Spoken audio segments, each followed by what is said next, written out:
Moi, j'ai pas envie de vivre dans ce pays-là. J'ai pas envie que la France soit livrée aux extrêmes. J'ai pas envie de cette surenchère sécuritaire permanente et permanente et permanente. Moi, quand j'entends M. Retailleau dire l'immigration, c'est pas une chance pour la France, pardon, je pense à ma mère. Ma mère, elle est arrivée ici parce qu'elle crevait de faim. Le lendemain, elle travaillait. Levez-vous à Paris à 5 heures du matin, vous allez voir qui c'est qui est derrière les camions poubelles. Voilà. Qui est-ce qui est dans les taxis? Qui est-ce qui est dans les arrière-cuisines des restaurants? Eh bien, que l'immigration illégale ne soit pas une chance, oui. Que les délinquants qui commettent des infractions et qui sont étrangers ne soient pas une chance pour notre pays, oui, 1000 fois oui. Mais attention dans la façon dont on parle, parce qu'il y a des gens qui sont nos compatriotes et qui se sentent blessés au quotidien.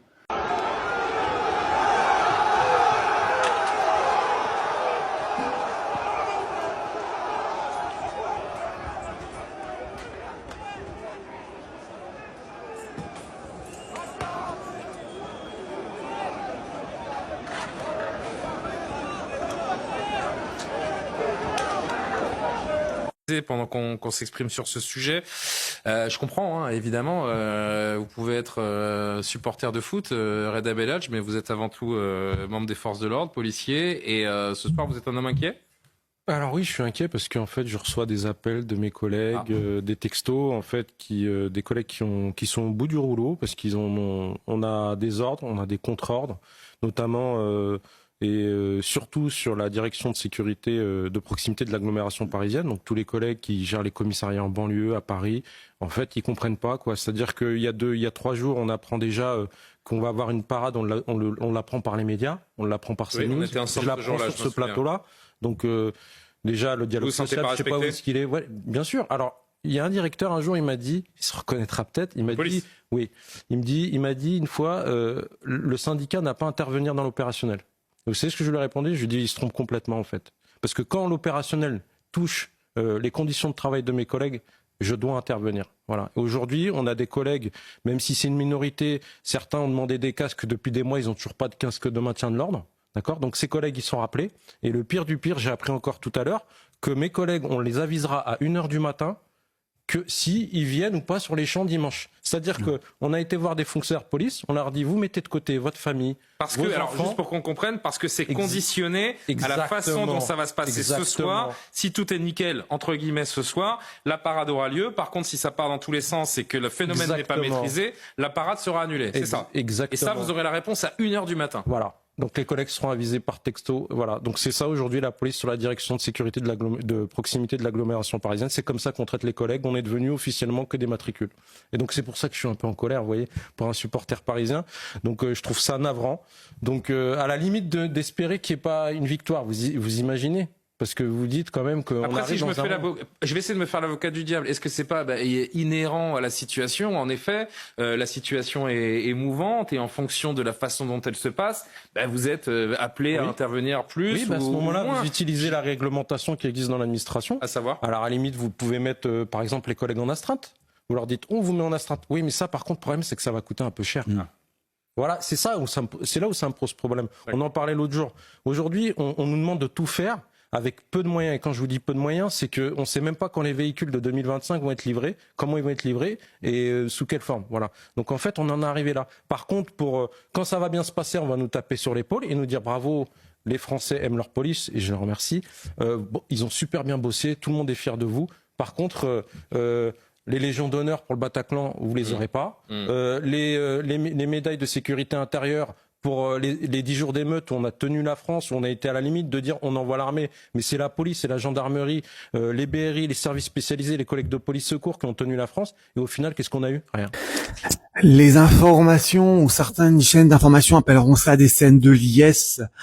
Certaines gauchias qui adorent le chaos et anarchistes vont dire « Ah, mais vous comprenez, ce sont des gens qui peinent à finir leur fin de mois. » Je vais vous dire que je n'en peux plus de tous ces pipous, je n'en peux plus de cette connerie généralisée de la gauchiasse.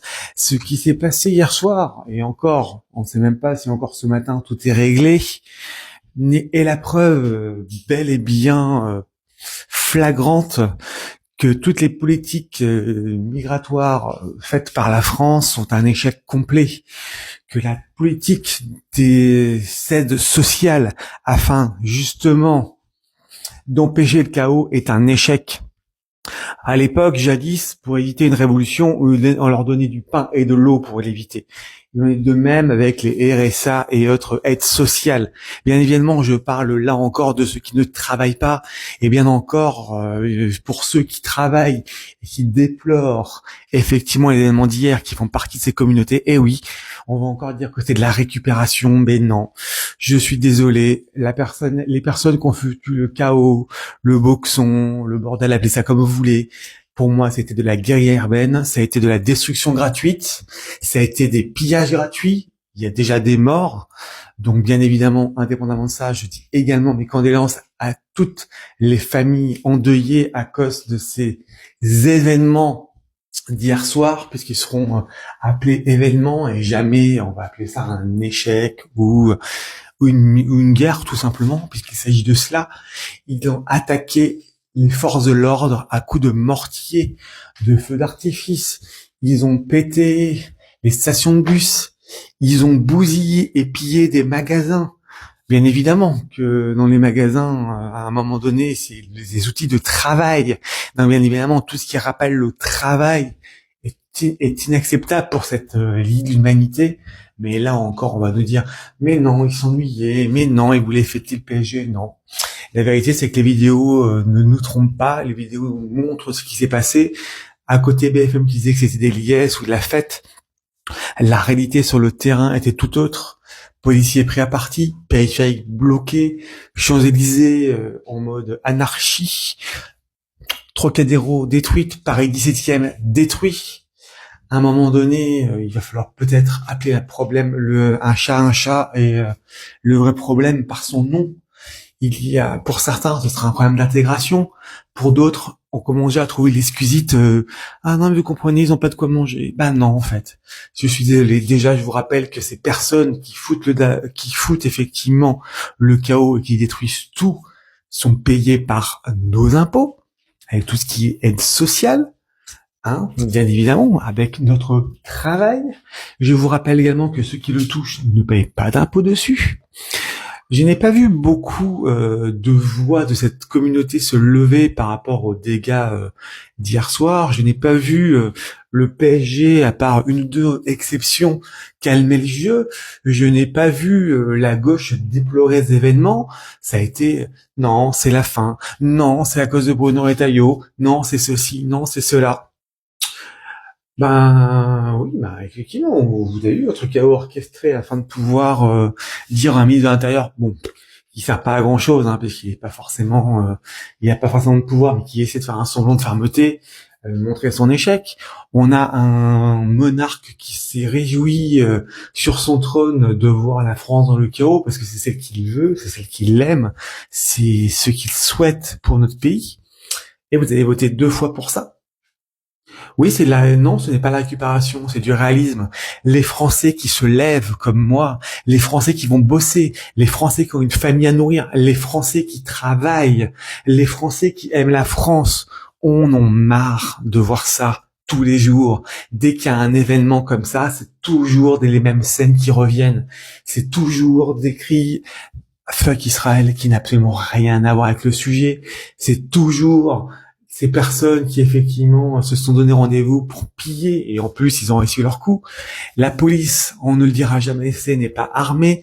Une fois de plus, les consignes devaient être en mode « ah non, on contrôle la foule, par contre, pas de tir à balles réelles, les canons à eau ont mis un temps fou pour venir, les vraies armes ont mis un temps, ils ont même pas intervenu, l'armée qui est censée être dispo dans ce genre de cas n'est pas intervenue. » Donc non, on va pas dire que c'est même pas je rappelle encore ici tout mon soutien aux forces de l'ordre, aux militaires, à la sécurité. Vous imaginez même qu'il y a des pompiers qui ont été agressés. On voit une scène d'un pompier qui se fait agresser.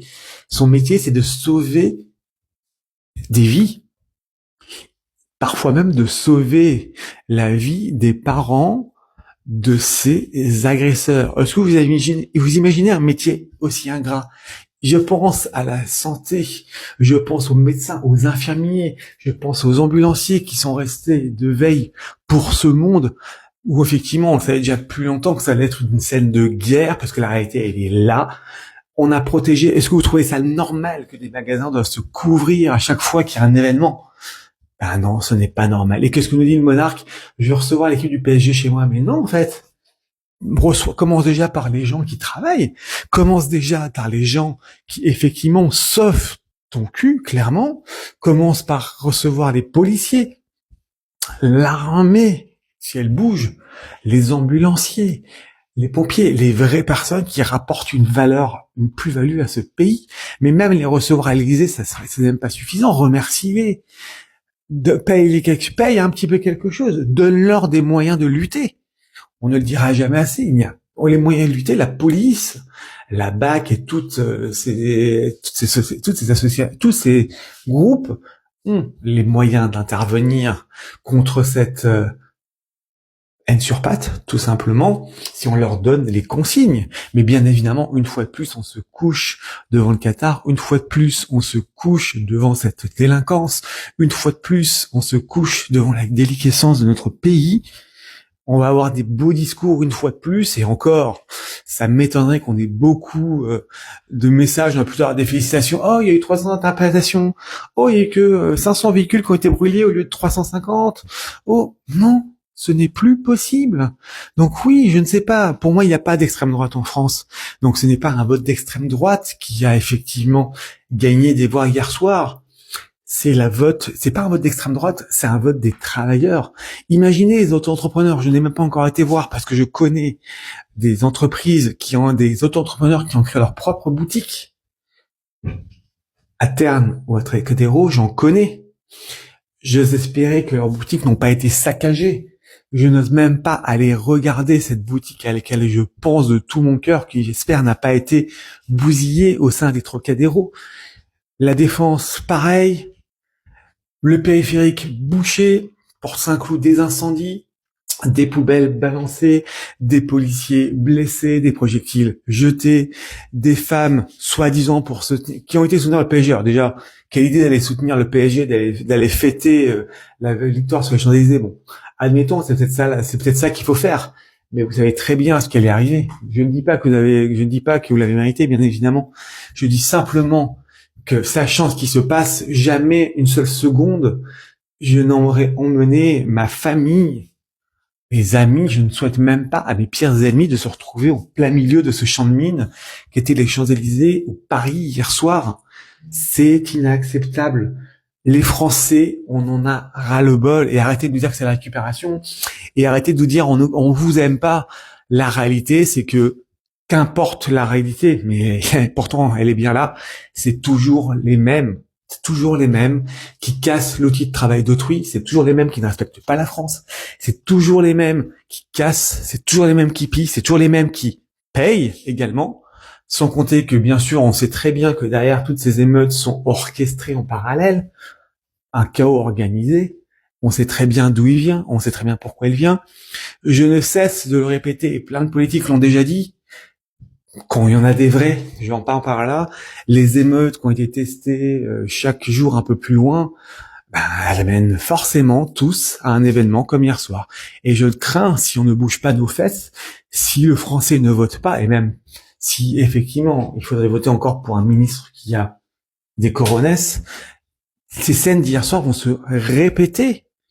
Donc on accueille un peuple qui n'apprécie pas le pays qui les accueille, qui mord la main du maître qui les nourrit, voilà où on va arriver. Et tous les jours, je ne cesse, et beaucoup de personnes lucides ne cessent de vous dire que ils testent nos défenses, ils testent nos limites, ils testent voir ce qu'on peut faire. Comment vous vouliez envisager une seule seconde que 100 000 personnes peut-être soient calmées par 5 000? Déjà à la base, même pendant les grandes guerres, c'était possible avec une certaine stratégie.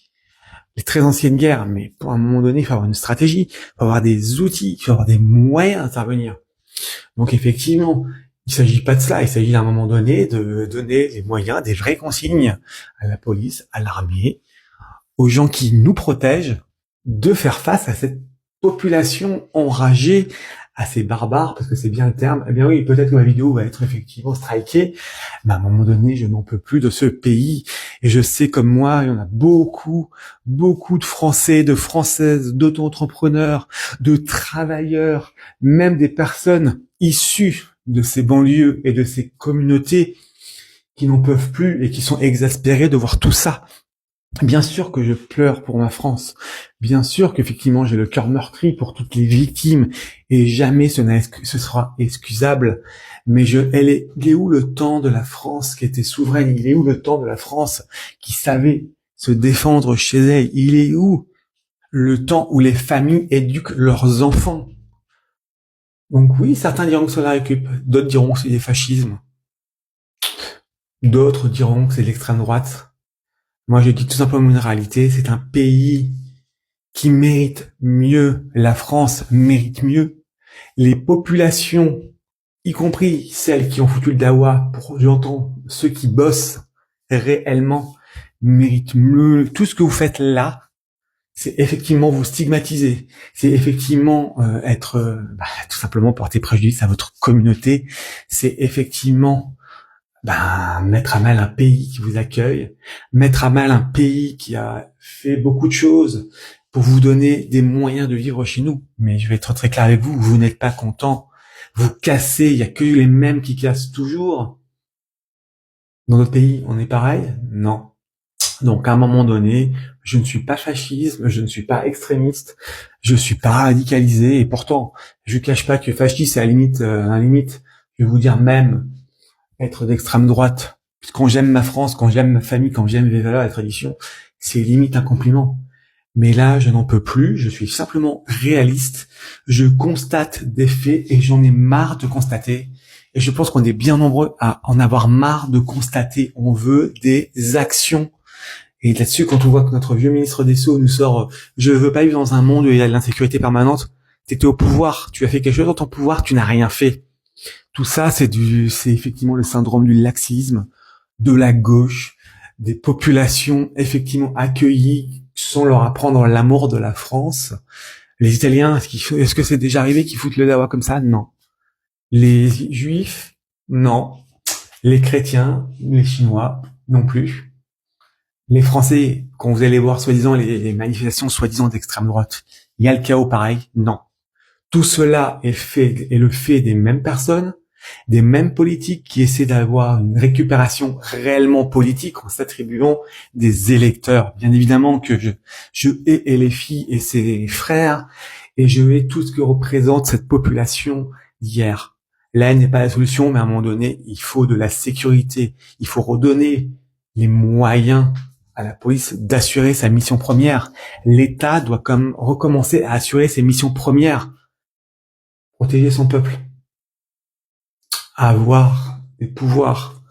Je n'en peux plus de cela. Donc oui, je suis choqué, je suis meurtri, je suis triste et en colère à la fois. Et je pense que malheureusement, ça risque de se reproduire si on ne vote pas bien et si on ne donne pas les moyens à qui il faut les donner. Pauvre France. Et encore une fois, condoléances à toutes les familles qui sont endeuillées à cause de cette horde de sauvages.